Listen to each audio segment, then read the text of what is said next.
Welcome to an episode of Highly Informed brought to you by Benzinga. I'm your host, John Puro. Now, before we get to an awesome interview, I want to note that any opinions I express are my own and not those of my law firm, Greenspoon Marder or Benzinga. I always like to do a quick prayer to the video chat gods, all right, with my guests, right? May our Wi-Fi connections be sturdy, all dogs and children remain quiet. Except for Duke. Duke's very well behaved. I'm not worried about that. And may Amazon Prime another time. Amen. Now, I have the pleasure of introducing, an old friend and an amazing panelist, Peter Barsoom, founder and CEO of 1906. And for those of you who are not familiar with this very successful cannabis edibles company, their approach is they sell products based on the name of their effects. Let's talk about that, right? And really just start about that. But actually, well, one, let me say, Peter, thank you for taking your time out of your busy schedule to join me. I really appreciate your being here. John, great. This has been long overdue. So I'm happy to spend some one-on-one time with you and hopefully share some good stories with the audience. So now, all right. So when did you first start the year of 1906? Obviously, you didn't start that year, but 2016, was it? We launched the brand at the end of 2016. We actually started the company, as it happens, it was this week, 9 years ago. So Mazel July tov. 2015. And LinkedIn reminded me of that just this week. 1906, I think, as we all know, was you want to just clarify as to the significance? 1906 is the year that started the prohibition of cannabis, and exactly. We believe in our mission, which is to end the prohibition of cannabis and frankly all of these substances. And it's a reminder of that there once was a day when cannabis was fully legal. It was part of the medical canon at the time, and it's also a reminder that while we live in 2024 and many of us get to enjoy the end of prohibition, there's still a lot of legacy effects from the 100+ years of the war on drugs. So both a reminder of the past and work that we still need to do in the future. Yeah, and then that's battling stigma, that's continuing to address, social equity issues. And I think the thing that probably excites both of us a lot is the unbelievable, pharmaceutical grade medical potential of this plant and the different phytocannabinoids in it. Now, were all of the 1906 products effects-based originally, or is that something that you evolved to? And what was the real consideration behind it? Yeah. So I'll tell you a little bit of the story of how we got started. And we started the company for 3 reasons, John. First is my co-founder and I, when we started the company 9 years ago, we were living in New York and we love smoking flower. It's one of the best ways to enjoy cannabis. That's been the way in which we've enjoyed cannabis since the beginning of history with this plant. The problem is that there are times in the day and places as a cannabis smoker where you can't smoke. And so the first problem we're trying to solve is for all of us who love smoking flower, what is the substitute for those times and day and places where we can't smoke? And so our products are the closest to a smoking high that you can get without the smoke. That was the first reason we started the company. How do we make this as close as possible to a smoking high? The second reason we started the company is there's a lot of people who are coming into the market looking for cannabis as a potential solution / alternative to alcohol and pharmaceuticals. Mm-hmm. And boy, if you're new to the industry, cannabis is a confusing mess. Mm-hmm. What's THC? What's CBD? What's a milligram? Why am I putting bourbon poison into my body? It's an AK-47 and I'm going to get arrested for carrying that, All of these things make it so that cannabis for a lot of people is just not very accessible. So we say that the second reason why we started the company is for people who don't know how to spell THC.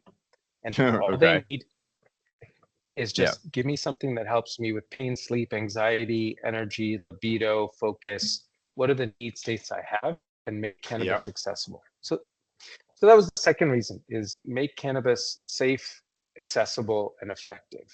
Yep. And third reason, as I mentioned, has to do with our name, which is the reason why we wake Reminding up people. every day. Yep. Yep, reminding people of the mission that we run, and our name 1906 is a constant reminder of that mission.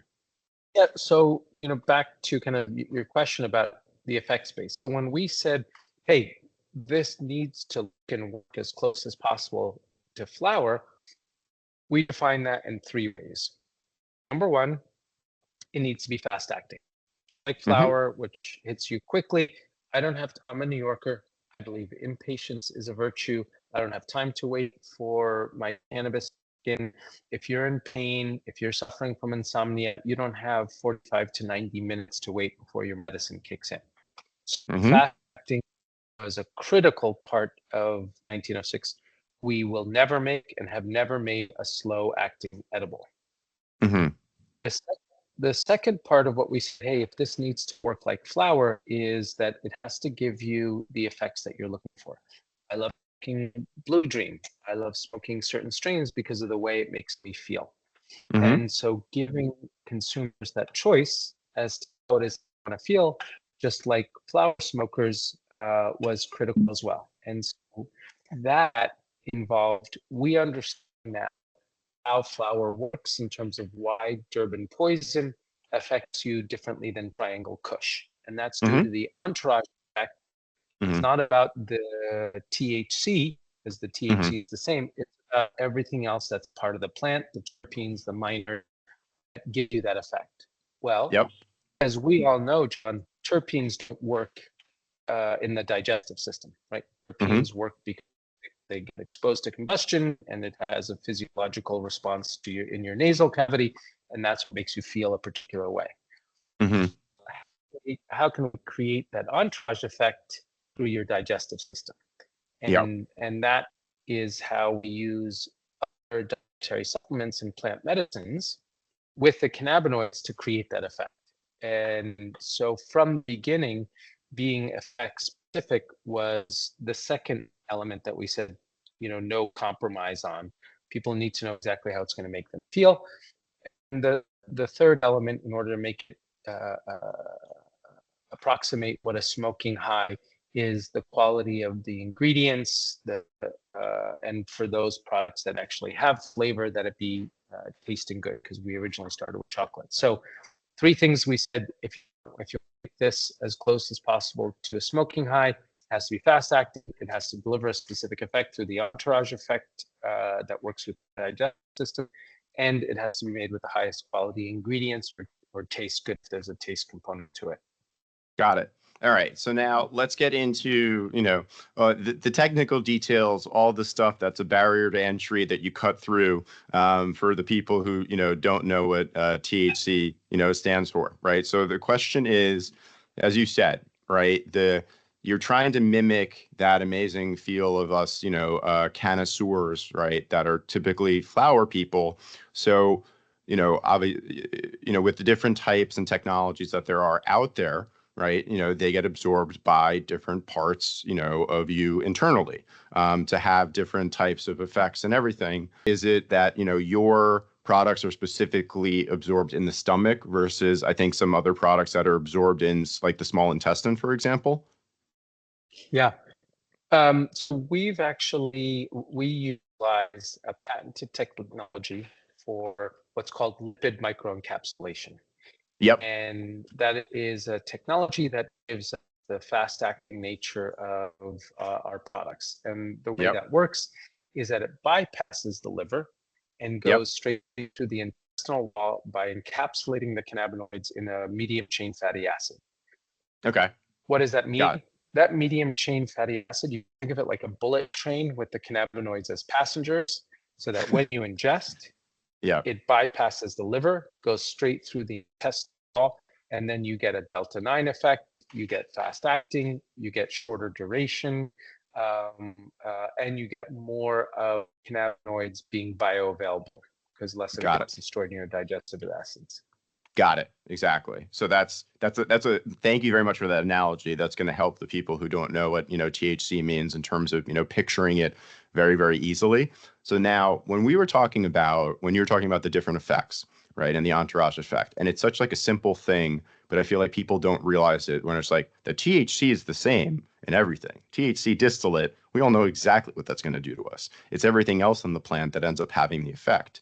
You were giving the names of specific strains, right? And so in terms of, the consistency and safety of the product and the expectations and trying to deliver them, you're doing a couple things. One thing that I think is crazy how unique it is in the industry is mixing in these other ingredients that contribute to the effect. It's like you're almost creating your own entourage effect when you're throwing into, a sleep product, maybe perhaps it was melatonin. But I also know that, ashwagandha was in like one of your like de-stress products. So, I mean, do you find it surprising that more people in the industry don't put in supplemental ingredients that are effects based, or do you even find it surprising that, there's not more effects based products in the market? I think that's a great question. I think we're seeing more and more text-based product, which is the right thing.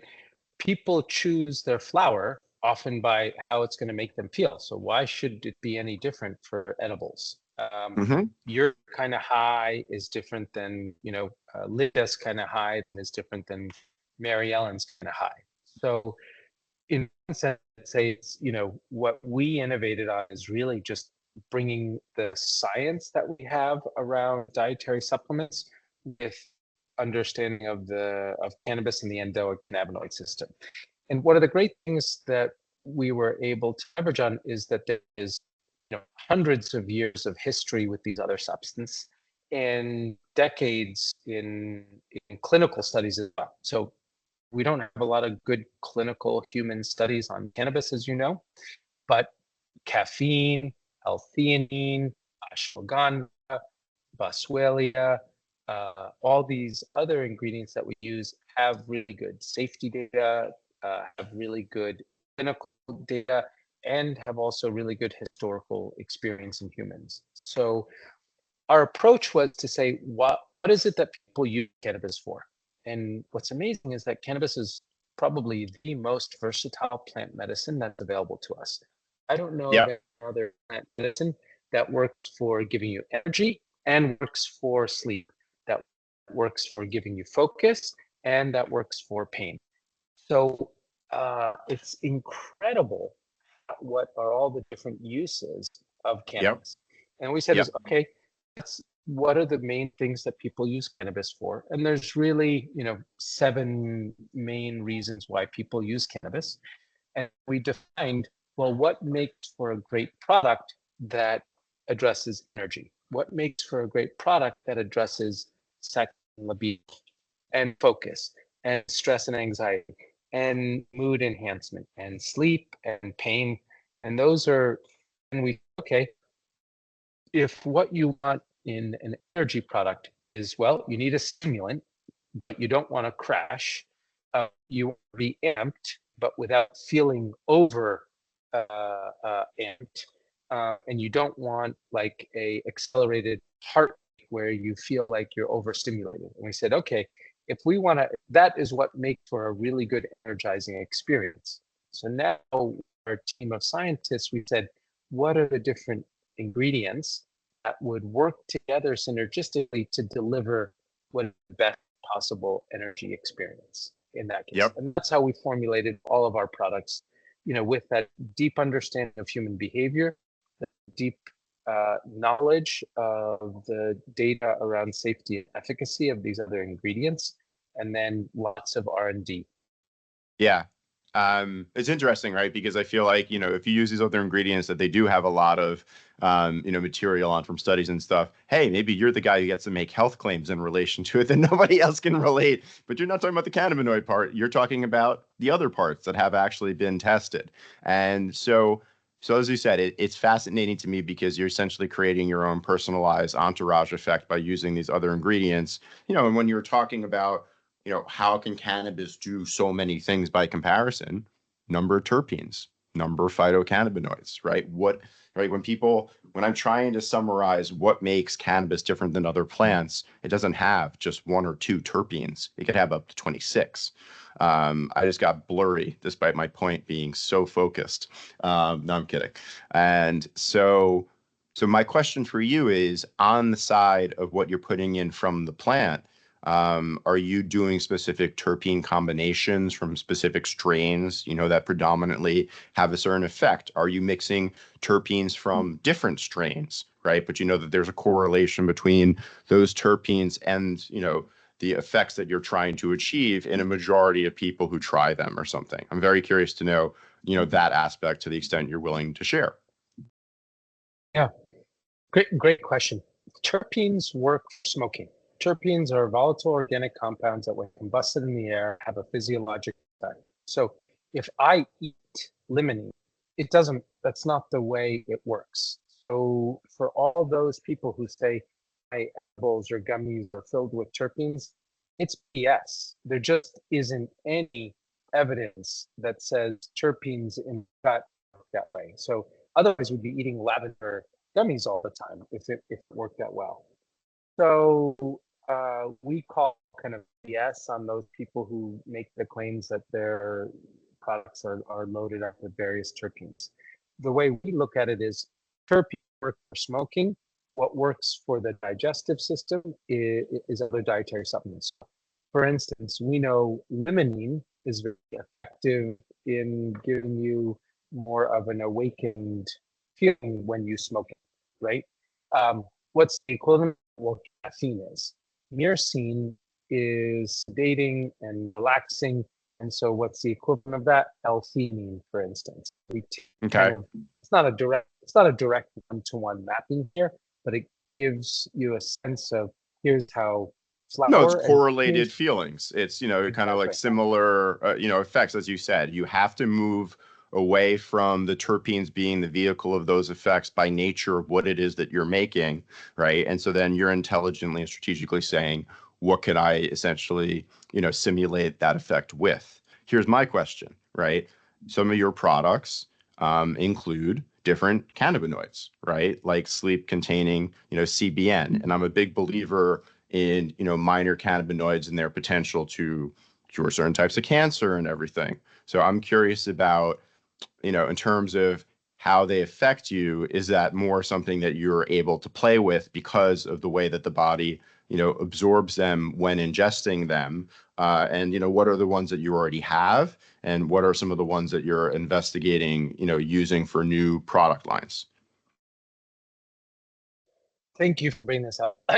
In the field of cannabis medicine, the isolation, creation, and study of these minor cannabinoids is one of the exciting areas of development. Right?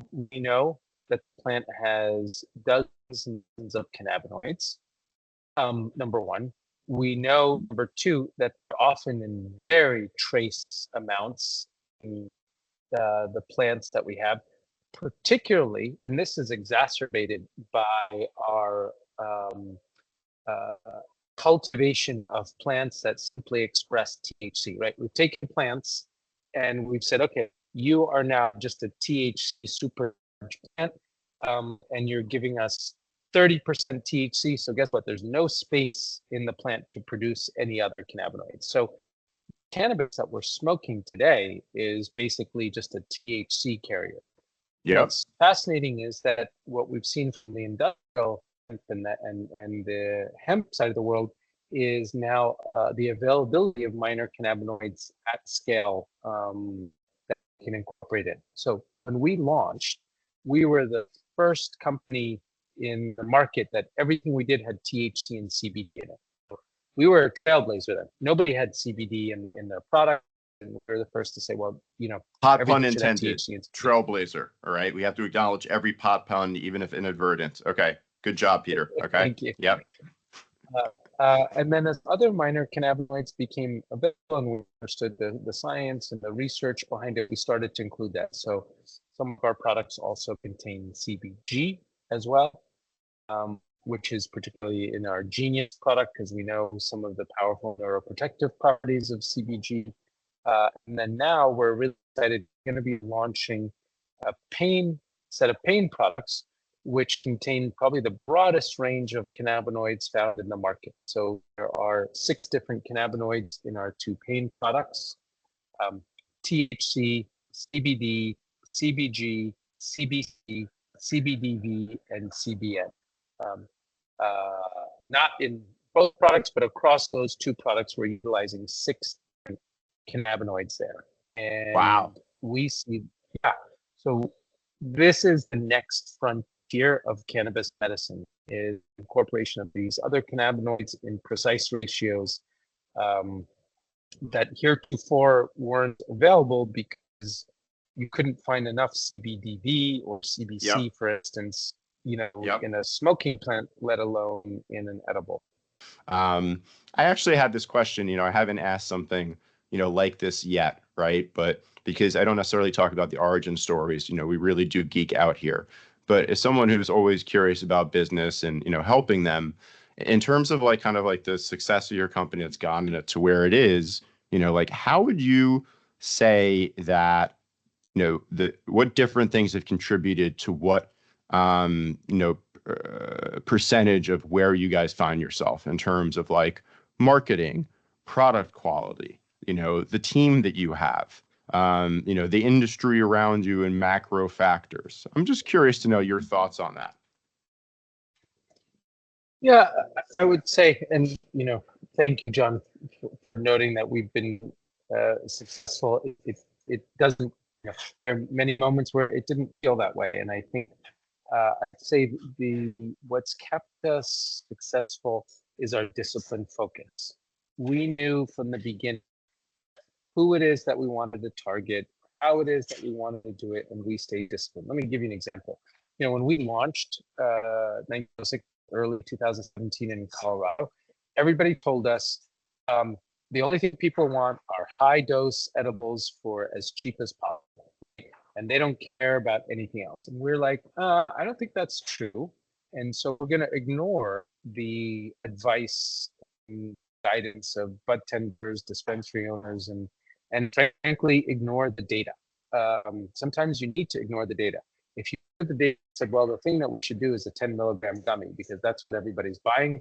And we were like, no, that's what everybody may be buying. That's because that's the only choices that we've given them. And so that disciplined focus, even in the face of uphill battles, is what kept us going. Let's take, for instance, when we launched our pills. So we launched our drops in January 2020. Pills, if you looked at the data, pills were like 1% of the market. I think it was even below topicals. Ignore the data because the data in cannabis is highly skewed. What is real data? And real world data is that most of our medicine that we take outside of cannabis is delivered in a pill or capsule form. So cannabis is the anomaly. It's not that people don't take pills, it's that they just don't have access to them. And so we became the market leader in pills, less than 1% of the overall category to now a lot more. And now, we have 90+% market share of the pill market. So, and similarly in pain, how are we approaching pain? Well, most people, when asked about how you address pain, they say, oh, it's just about high THC or high CBD. And it's like, well, that's part of the story, but that's actually not the full story. And we said there are 6 elements of pain that we need to address. When you're in pain, right, it doesn't just affect that, localized, you hurt your back. It's not just about your back that's in pain. And we said, what are the 6 elements of pain? One is the cognitive and emotional aspects of pain, right? Which is your mood, how you feel, pain signaling. Second is inflammation. Third is the analgesic element. How do I perceive pain? Fourth is is homeostasis, because when you're in pain, your body is often out of whack. And so how do you bring your body back into whack to release kind of the body's natural healing mechanism? Fifth is sleep, because pain can often disrupt your sleep. And there's like one of the things that cofactors in sort of negative aspects of pain is sleep disruption. And if your sleep is disrupted, like your life is disrupted. And then the sixth element is the neuroprotective aspect of pain. So we said, okay, here are 6 parts of pain that we have to address. THC and CBD alone don't cut it to address these 6 areas. And we developed a product formulation around these minor cannabinoids plus plant and boswellia. And so this is, we think this is the most exciting breakthrough in not just medicine, but in over-the-counter approach to addressing pain. That's fascinating. And now it makes a little bit more sense in context, right? When you're talking about the 6 different cannabinoids, and then you say the way we perceive it is there's 6 different elements of pain, right? So as you talk about sleep, you're talking about CBN, and man, it sounded like you were like speaking directly to me, Peter, coming off the broken back. I want to, wrap up soon, but there are 2 things that came up, I think, that are kind of interesting, a little bit different, right? So as an IP attorney, intellectual property, I always like to see people who do innovative things, right? And you referred to your pills as drops because they are in a distinctive shape, right? And I always say to my clients, like every little thing that you do, think about creating distinctive IP, because you never know which of it's going to be like Stacy's pita chips, where she was a food stand and she wanted to make sure that her extra pita didn't go to waste, and then she sold those pita chips for $300 million, right? So was there something deliberate in the thinking in terms of, cranking out these little distinctive looking pills that people know that they're yours as soon as they see them? Yeah. Thank you for teaming that, John. So when we decided to launch pills, we also knew that pills have a stigma in cannabis in particular, because a lot of people are coming at this from negative experiences with pills from opioids. And so we said, look, we've got to rethink pills here, right? So one is change the name. Don't call it pills, call it drops. 2 is change how it looks. It doesn't look as a bland capsule, but it's actually attractive. And we have a patent on our design because we've designed it not just to look good, but also function well to make it easy to swallow. And we colored each one of them so that it's clear which one it is, and to make it more attractive. We changed the packaging so it can come in, a typical plastic bottle, that your pharmaceuticals come from. And so that way it allowed us to rethink everything about pills and make something that was more consumer friendly. We're doing the same thing we're rethinking how is it we address pain. We're delivering it in a new product format as a gummy. And so our first gummy as well. Okay. Why are we doing a gummy? Really, it's 3 reasons. One is there's a lot of people who have negative experience with pills. So pills are a reminder of kind of their opioid experience. Having something that is distinct from a pill is, we think, broadens the attractiveness of a product. The second thing is that pills don't give you that same organoleptic pleasure of popping it in your mouth and flavor. We spend a lot of time on flavor development, and we have very particular flavors that not just taste good, but also physiologically stimulate the body's responses to pain. So sour flavors in particular improve your perception of pain, or reduce your perception of pain, for instance. So there's a correlation actually between particular types of flavor and pain relief. And so we've capitalized on that in doing that. The shape, it's not just a square. We've got a unique shape that allows you to score it into thirds for people to define the right dosage there. Same approach that we took to our pills, we're taking to our new pain gummies. It's fascinating. Very, very interesting. Now, I'm curious to know, I'll never be able to decide if I call this tokerdamus or smokerdamus, right? So you, my friend, are now going to be whichever one of those you choose, right? You are predicting the future of the plant and the industry in any extent that you want. You are putting on your joint-like wizard hat, right, to produce like just really ridiculous looking. We need to have that at some point, or just animate it on. Give us some thoughts about where this industry is going, where 1906 is going, touching upon anything that you really, really want, and then we could, wrap it up there. Yeah. I am so energized and excited about where we are as an industry, because we came into cannabis and started 1906. As I said in the beginning, our name is a reminder of the beginning of prohibition and hopefully the prohibition. So when we started this company, we didn't say we want to end prohibition, but you have to walk into a dispensary to buy cannabis. We said we want prohibition, and we want to give people access to cannabis, not that it has to be done in this particular state-related dispensary market phenomenon. So the fact that now people can buy 1906 online, microdose versions of it, and have it shipped directly to their door, and purchase it using their credit card and get it like a real business, we should all be celebrating this. Yes. We should all be saying, this is exactly why we're in this industry, people access to cannabis. It's a shame. It's a real shame, John, that the industry is split on this issue, and that people are focused on their pocketbooks versus focusing on the consumer. And we should be coming together and be like, hey, consumers want to buy things online. I could buy toothpaste online. Yep. I could buy other products online.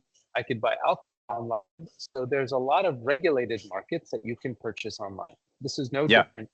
And the fact that the industry is split on this issue is really disappointing and really a shame. And what's crazy is that some of the industry players are bringing out same prohibitionist arguments that people were using 10, 20 years ago around this. And there's no irony here. So I see it as like, this is the future. Look, I think that high dose and flower should remain in the dispensary market, just like liquor. You can buy beer anywhere, for instance, but liquor you have to go to, specialty stores. High dose cannabis flower, buy in the dispensary. Low dose cannabis should be like OTC. You can buy it online. You should be able to get a GNC, a CVS. So I make the split. I believe it like alcohol, which works. You can buy beer anywhere. You can buy liquor in specialty stores. We'd like to see high dose cannabis and flower in specialty stores, and then low dose cannabis, edibles, ingestibles available widely online. You are the first person that broke it down that way. Yeah, you're the first person who's broken it down that way, right? And when I talk about how we're trying to essentially be similar to alcohol in terms of how these things function and how the industry functions, I never thought about it that way, and that's a way that makes so much sense, right? And look, I don't fault people who are invested in the state license market, right? And I don't think you are either, right? Because ultimately, it's the way that things played out. Did anyone see or anticipate the Farm Bill coming out and, Mitch McConnell inadvertently, legalizing, psychoactive cannabinoids? I realize we're hitting time, so we're going to, wrap up. But I really want people to walk away with that thought, right? Then maybe the way that we, bridge this gap and the state license folks can make their money after making heavy investments and, people could sell microdose is that way, right, in terms of the annal of the channel that which you're selling. So I don't want to take up any more of your time because we actually just hit time because the conversation flowed exactly as well as I hoped. And I learned a lot from you, good sir. So, Peter, thank you for your time. And we'll link up soon in person to talk about all the other fun stuff. Yeah, but thank you for joining us. Thank you, John.